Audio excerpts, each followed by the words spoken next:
Heboh, lagi heboh. Sepertinya ada yang sedang keciduk, teman-teman. Coba perhatikan. Kok minumannya berbusa gitu? Mbak Puan Maharani, Ketua DPR RI, disuruh diminta oleh masyarakat untuk segera mengesahkan RUU perampasan aset, malah keciduknya seperti ini, teman-teman. Maaf, Jeng. Mas Santos tak bisa hadir ikut party tipis-tipis. Lagi sibuk aku, Jeng. Ada rapat kerja tebang tebu. Gimana, Jeng? Jeti naik kah tunjangan rumah DPR? Gembira ya, Jeng, di atas penderitaan rakyat.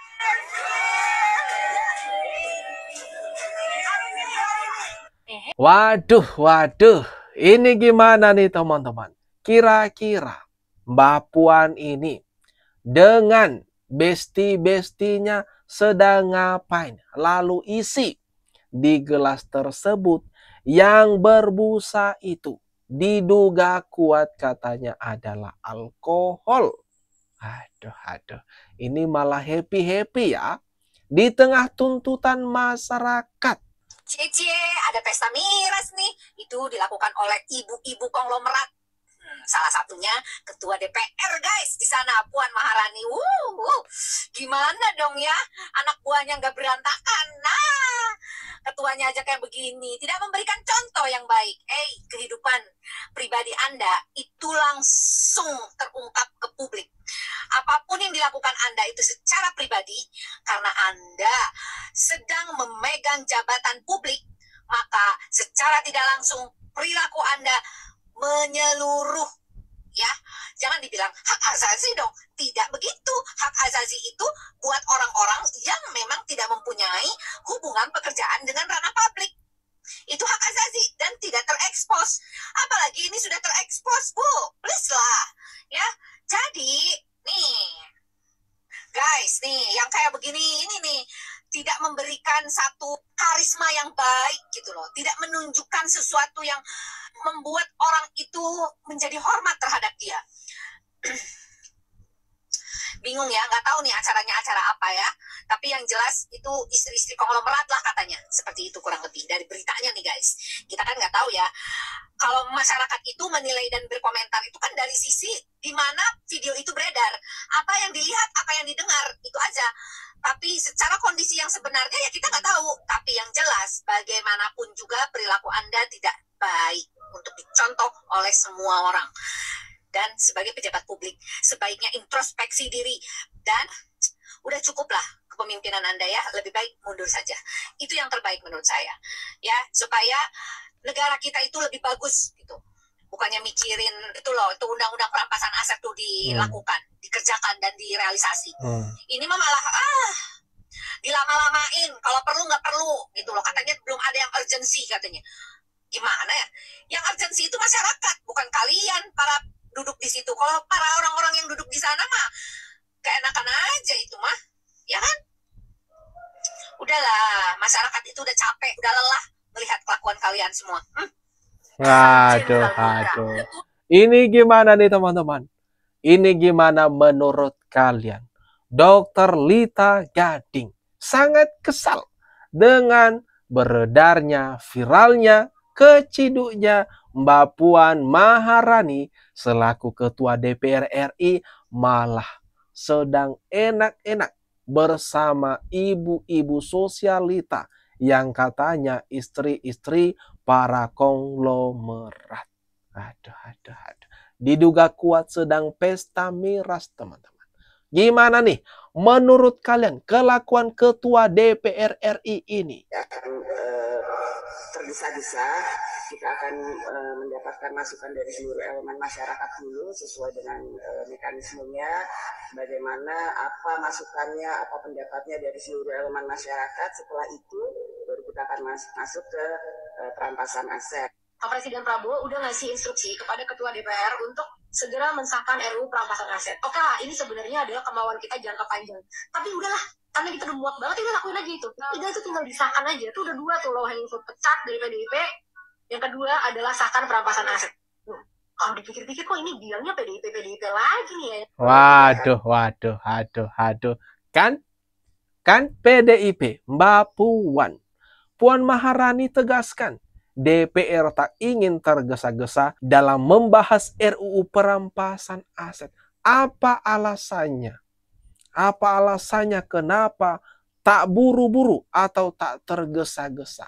Masyarakat, mayoritas rakyat mendesak supaya RUU perampasan aset ini segera disahkan.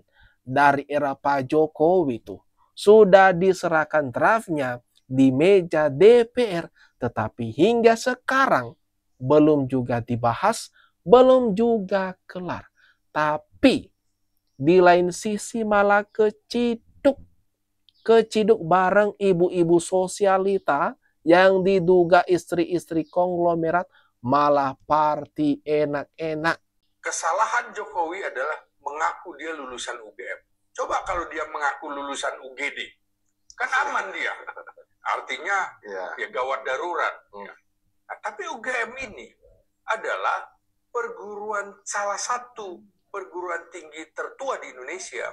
Setelah Universitas Indonesia, Institut Teknologi Bandung, Universitas Islam Indonesia, Universitas Nasional, dan baru UGM. Jadi dianggap perguruan tinggi tertua dan punya kredibilitas yang bagus. Dalam beberapa bulan ini, UI hancur oleh kasus Bahlil. Lalu sekarang UGM hancur juga dalam kasus Jokowi. Maka seperti mantan rektor UGM, Sofyan Effendi mengatakan, jangan sampai UGM menjadi begundal bagi Jokowi. Keras sekali pernyataannya. Selamat Ginting. Selamat Ginting ini yang ngaku sebagai pengamat politik. Tetapi ya kayak gini teman-teman. Nyerang-nyerang Bapak Jokowi. Katanya sayang sekali kalau misalnya Pak Jokowi ini mengaku lulusan UGD katanya. Kalau tidak mengaku lulusan UGM, maka dia akan aman. Waduh, logika perumpamaan macam apa ini? Pihak UGM sendiri sudah berulang kali menyampaikan pernyataan resmi mengenai status Pak Jokowi. Tapi orang-orang pembenci, orang-orang yang tidak senang dengan Pak Jokowi saja yang terus mencari celah untuk menyerang dan meragukan. Saya tidak ingin digabungkan dengan teman-teman lain yang tindak pidananya secara substansinya berbeda, lalu disamakan. Saya tidak ingin di situ. Jadi itulah saya cepat keluar dari pemeriksaan itu.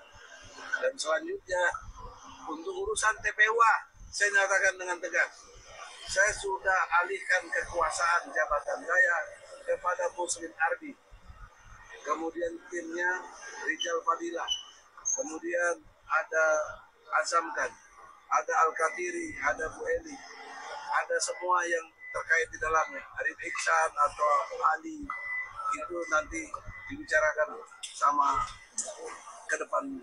Bu Yulia juga kalau mau gabung di situ, ya, dan teman-teman lain. Saya jangan lagi ditanya-tanya soal TPU. Sudah saya serahkan.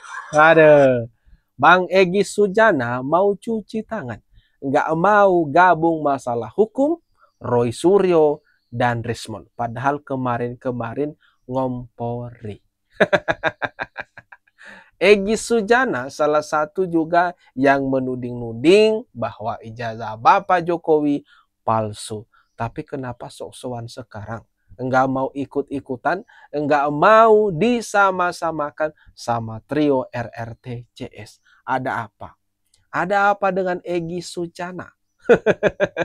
Kemarin-kemarin kan sempat ini berulang kali pergi ke luar negeri, ada alasannya berobatlah dan sebagainya. Tetapi di pernyataan lain dia tegaskan kalau ia takut dipenjara untuk kesekian kalinya. Mau klarifikasi, jadi begini, saya terima kasih kepada Pak Mahfud MD, juga tokoh yang lain, Pak Ferry Amsari, Viti Susanti, Pak Busro juga. Pak Busro. Kenapa? Itu karena terkait klien saya juga, klien kami, Pak Abraham Samad. Semua sama ini, Ya, Mas kenapa Roy, siapa sih? Mas Roy, Egi klien Anda nggak? Saya tanya.